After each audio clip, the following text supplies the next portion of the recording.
So let's look at another optimization problem that we can solve using binary search. So this problem basically tells you that you have a conveyor belt with items of different weights on it. So let's say this is your conveyor belt, and you have some items with some weights. Let's give it some weights. Let's say 7, 3, let's say 15, let's say 9, let's say 1. So you have this conveyor belt with these weights, or these packages with these weights on it, and you have a ship whose capacity is not known to you, which can transport these packages to the destination. So there is some warehouse where you have to transport these packages using this ship with some capacity C. We don't know the capacity yet. You are given a certain number of days, and within those days you have to transport all these packages. So you have to find out the minimum capacity that this ship needs to have in order to transport all these packages within these D days. Let's break down that problem. So let's say the minimum number of days that are given to you is 3. Let's just say. Now let's say you take a capacity of 16. Right? So how many days will it take if you have a capacity of 16? In the first trip, you can take this 7. Right? You can take this 3 also. It will still be 10. Now you cannot take this 15, because if you take this 15, the sum becomes more than 16, which is the capacity of the ship. So you can only carry 7 and 3 in the first trip. So you go to the warehouse, you come back, your trip, the number of trips that you've taken is 1 now. Next, you start your second trip. So start loading the cargo for the second trip. First, you will load 15. Then you will try to load 9, but you cannot load 9 because 9 will give you a 24, which is more than 16, which is the capacity. So you will transport only this package in the second trip. So trip becomes 2 now. Next, you will take 9 and 1, both of them, and transport both of them in the third trip. So in 3 trips with capacity 16, you were able to transport all the packages. Please note a couple of things. You cannot break a package into parts in order to transport, and you cannot take packages out of order. So you cannot take 1 before you've sent 15 and 9. So that's also a constraint in the problem. So now you saw that with capacity 16, you took 3 trips, right? Similarly, with some other capacity C2, you will take some number of trips T2, right? With some other capacity C3, you will take some number of trips T3, and so on. So out of all these capacities which give you these trips, some of these capacities will give you trips which will be less than equal to D, which means for those capacities, you were able to transport the packages within D days. And for the others, it will give you the TIs which are greater than D, which means for those capacities, you took more than D number of days in order to transport. So out of all those capacities which took number of days less equals D, you have to find out the smallest capacity.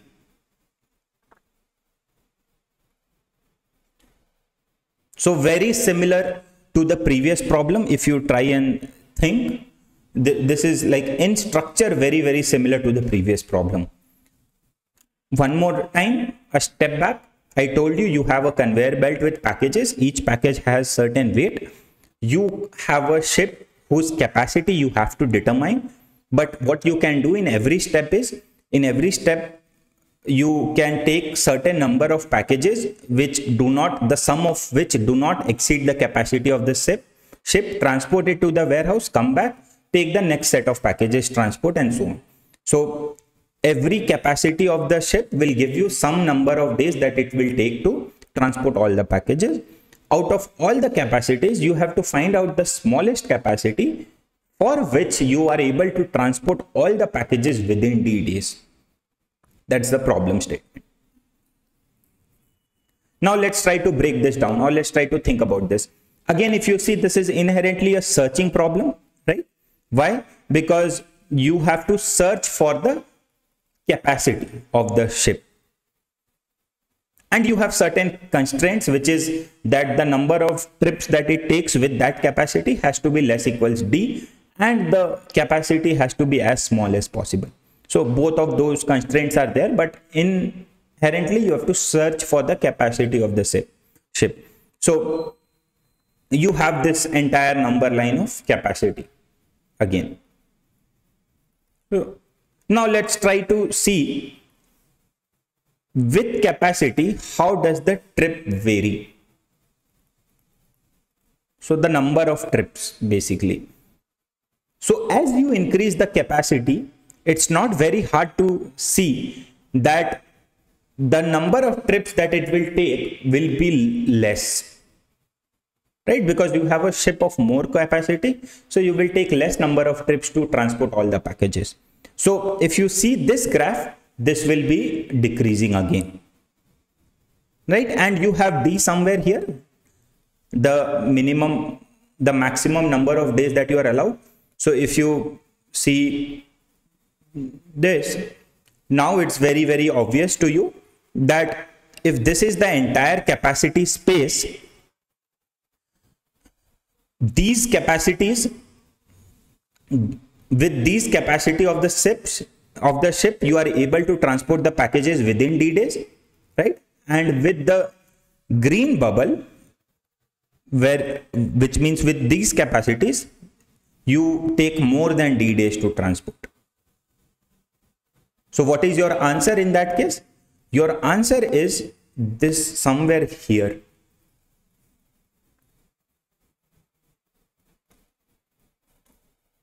The smallest out of all the blue capacities is your answer. What are the blue capacities? The capacities for which the ship took less than equal to D number of trips. Now, if you try and apply the predicate framework, you know that you need an F star T star sequence for this capacity, right? So you need some sort of F star T star sequence, and you know that this black dot is your answer. So you need this black dot to be either the last step or the first T. So similar line of argument, you can say that I want the polarity to change at this line, which means at this line, from this line onwards, it should start becoming true, the predicate. And before this line, it should remain false. So now that basically tells me that I need a way to distinguish the green bubble from the blue bubble.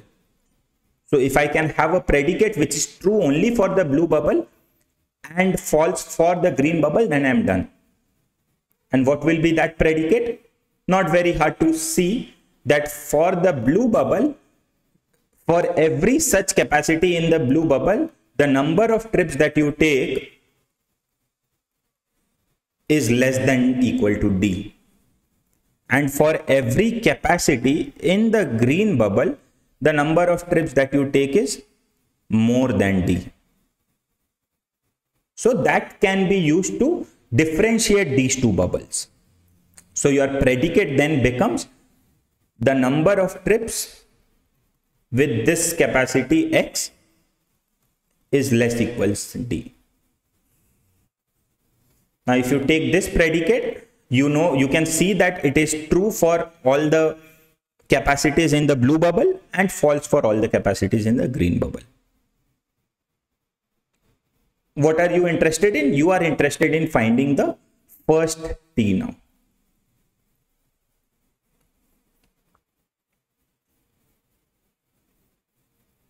Okay, so next up, so what have we seen so far? We've seen that we have to search for the capacity. So let's say this is the space of capacity from, let's say the capacity can be positive only. So let's say from 1 to infinity.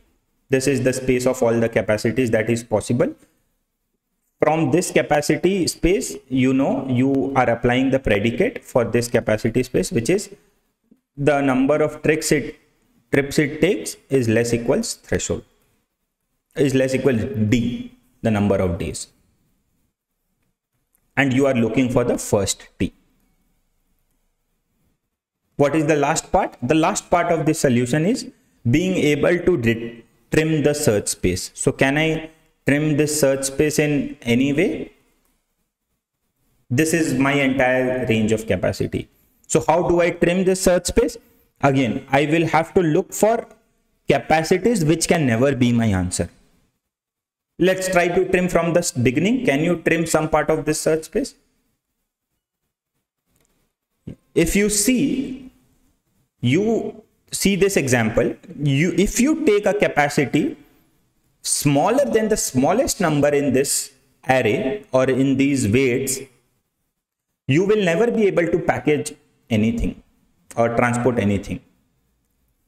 If you take a capacity which is smaller than the maximum in the array, then also you will not be able to transport all the packages, right? Because the maximum will be left out. So if, for instance, if you take a capacity of 14 here, you know that you will not be able to transport 15 ever, because you're not allowed to break packages, right? So what did I tell you? I told you that if you take any capacity which is less than the largest element in the array, you will not be able to transport all the packages to the warehouse, because you will not be able to transport the largest package. For instance, here if you take 14 as the capacity, you will not be able to transport 15 to the warehouse. So that basically tells me that the lower bound for this is the max of all the weights. All these are never possible. These are never my answer. I can trim down this entire part. Can I trim something from the right?